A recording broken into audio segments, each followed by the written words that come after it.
Hi guys, तुमचं माझ्या ब्लॉगमध्ये स्वागत आहे। आज मी बनवणार आहे कारल्याची भाजी। कारल्याच्या भाजीमध्ये मी 10 ते 12 कांदे घेतले आहे, कारले घेतले आणि एक टमाटर।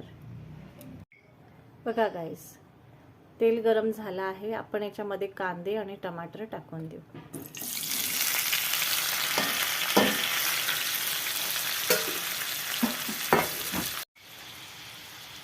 या कांदा आणि टमाटर मध्येच आपण चवीनुसार मीठ टाकूया।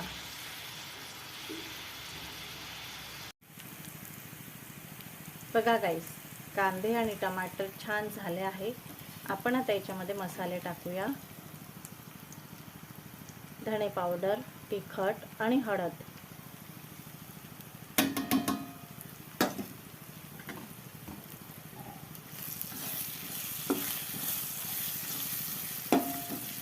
आणि आता याच्यामध्येच आपण कारले टाकूया।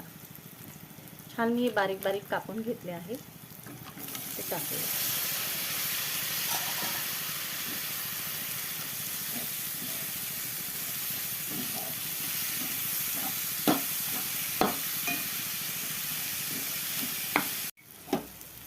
बघा गाईस, ही भाजी झाली आहे आता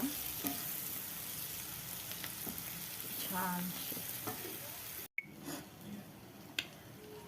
तर कशी वाटली तुम्हाला ही कारल्याची भाजी? कमेंट करून कळवा, लाईक करा आणि सबस्क्राईब करा। Thank you.